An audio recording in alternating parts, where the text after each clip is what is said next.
Today is April 26th. Welcome on in to Daily Cards Live here on ClaibsOnline.com, brought to you by Munganast St. Louis Acura and Royal Banks of Missouri. I'm Joe Roderick, joined alongside by Bob Ramsey.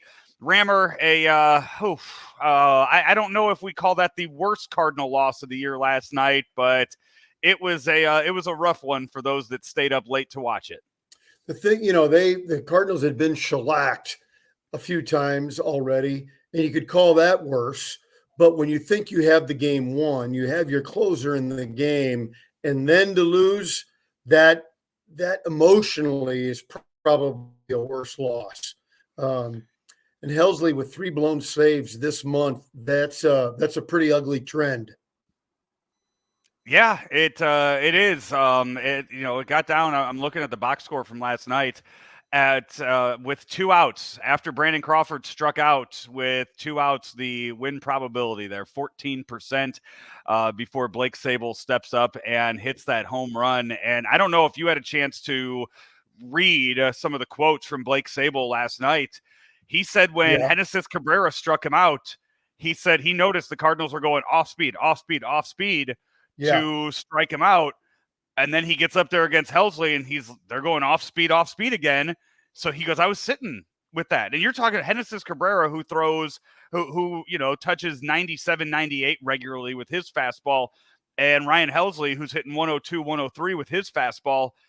If you know that's not coming, you can easily sit back and just wait for something to move before you put it where you want. Yeah, and so, it's the cat and mouse game. Hey, we've been getting this guy out this way. Wouldn't it be common to say we're going to do this until he beats us? You hate that it's at the end of the game and that he actually does beat you, meaning wins the game. I'm going to throw him X until the guy shows me he can hit it. That's one school of thought. You can try and get tricky and try and fool people. That's another school. And then there's the third school. I got a guy throwing 101. If I get beat on anything, it better be that. Yeah. All these things go into it. So, you got a pitching strategist on your staff. Maybe that's not the right strategy. Cardinals will get back at it again tonight. We did see, you and I talked about what lineups would look like yesterday before the game. We knew it was going to be a bullpen start, and the Giants, they went exactly according to their plan last night in that game. And you saw for the first time this year, Jordan Walker sits back-to-back games. And you and I talked about what that outfield should look like, what that outfield could look like. And once again, last night, you saw Lars Nootbaar, Dylan Carlson. You saw Alec Burleson in the outfield last night instead of DHing. This lineup is starting to see a little bit of turnover and a little bit of a remake right now as the Cardinals continue to struggle. Well, in theory, play when you've got depth and nobody's a clear-cut favorite over anybody else. Let's see who wins the job. The problem is nobody's winning any of the jobs. So then we all go, yeah, I see that. So then the next question is, and it's the question Ollie has to ask, well, what do we do now? Yeah. Do you go with the people that you think that your analytics say have the higher ceiling? Do you go with the guys who are more veteran? Do you go with there are different ways you can do it. The other problem is you got 3 second basemen. And trying to find time for everybody is going to be really a struggle until somebody takes over. In fact, if you're playing the guys that are playing the best, probably Donovan should be starting in the outfield. Yeah. Yesterday on the show, Rammer, you said that it would have taken a miracle, something that Jake Woodford was not capable of doing to secure his spot in this rotation. Let's go back. We look at what he did last night in the game. He was very good, enough to get another start. Well, so you're going with 6 starters? I don't know. Are we going? Is Wainwright going to be? We're going to talk about Wainwright here in a second, but I'm asking you just after what Jake Woodford did last night. Is that something you look at and you go, you know what? I think we can give him another start here. Well, not at the expense of somebody else. Okay. But if they're going to hold, but that may allow you to say, you know what, let's give Waino another rehab start. Yeah. I think you do that. The answer is, let's see how Matz does tonight. But because of his contract, I just don't see the Cardinals sending $10 million to the bullpen. Now you say, wait a minute, what happened to meritocracy? I agree, but business usually overrides meritocracy. The Cardinals yesterday had Adam Wainwright have another rehab start, and in that second rehab start went 4 1/3 innings pitched, 7 hits, 3 earned runs, 1 walk, only 1 strikeout in 74 pitches. The Cardinals are still deciding if Adam Wainwright will make a third rehab start. This, according to Katie Wu of The Athletic. And Rammer, Katie Wu tweeted all those numbers out. She tweeted those out. She made no comments about the performance of Adam Wainwright, but Adam Wainwright got on Twitter 4 hours later. He read the comments, the replies that were made to Katie's tweet, and Adam Wainwright then just went out and tweeted out this. Looking forward to proving every last one of you underneath this wrong, talking about those that replied to it. Thanks for the motivation. There's a balance. Read the comments and get depressed, or read the comments and put the war paint on. See you soon.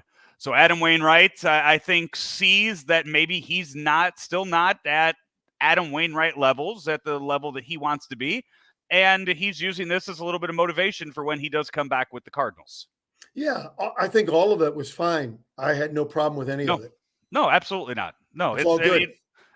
This is the Adam Wainwright that we know. He is going to take this and he's going to use any little thing he can to motivate himself to pitch the best he can, whether it's a big time event like we saw, how many years ago, the 2006, or was it the 2006 reunion back then when he pitched the complete game. I mean, he used that as motivation to go out there and pitch that day. I mean, Adam Wainwright finds ways to motivate himself to pitch great games when he needs to. Yeah, I think my preference would be to give him another rehab start, and then we can go from there and see how the rest of the pitching staff looks at that point, how he looks. If he and the Cardinals want him to do that, we don't need to make a decision right now. The Cardinals tonight will face Anthony DeScalfani, who they have seen many times. Paul Goldschmidt hits him really well. 519 batting average in 27 at-bats against him in his career. Tyler O'Neill, though, 2 home runs in 11 at-bats against DeScalfani in his career. So maybe that's enough to get Tyler O'Neill a start in the lineup tonight. Yeah, I think over the course of the last 4 or 5 years, the lefty-righty splits are pretty true to form with him. So do you want to go with a guy who's had some success against him in the past, or do you load up with left-handed hitters? I don't know what Ollie will do. I'm not sure what I would do, quite frankly. I'd probably get O'Neill in there. And then who do I want to play center? Do I want Donovan in there? So those are a couple of the decisions Ollie will have to make this afternoon. We will, we'll find out when the lineups come out, the bootleg and barbecue lineups, when those come out. Hey, bootleg and barbecue, all bootleg and tavern, bootleg and Bob's, they're all hiring. So if you are looking for a job in the industry, bootleg and Bob's, bootleg and tavern, all of them are open and they have specials. Hey, if you're just looking to go out there and have a good time tonight, specials during the game as well. Head on out and enjoy Bootleggin' Barbecue and Bootleggin' Bob's, 2 new sponsors here on Daily Cards Live. Also a sponsor, a mainstay for all 3 years that we've done this show, Rammer. It is your friends over at Royal Banks. Royal Banks of Missouri. If you haven't been into a Royal Banks branch, when you walk in, it feels like your hometown bank, even though Royal over the last 6 years has expanded St. Louis proper, St. Charles, the East Side in Granite and Jerseyville, and even locations in Northeast Missouri. And each and every one feels like your hometown bank. Royal Banks of Missouri, where better service means better banking. Afternoon game tomorrow. Rammer and I will come your way tomorrow night with a recap of the 4-game series before the team heads even further down south on the West Coast to LA for the weekend. Until then, he is Bob Ramsey. I'm Joe Roderick. This has been another edition of Daily Cards Live right here on ClaibsOnline.com. At St. Louis Acura, we have over 130 new Acura models in stock or on the way in March. Like the 2023 Acura MDX, get $1,500 in loyalty cash when you buy, or you can lease the MDX starting at $599 a month. Earn $1,000 loyalty cash on the 2023 Integra, RDX, or TLX, or you can save over $3,500 on our large selection of Acura courtesy vehicles. St. Louis Acura, better than ever for you.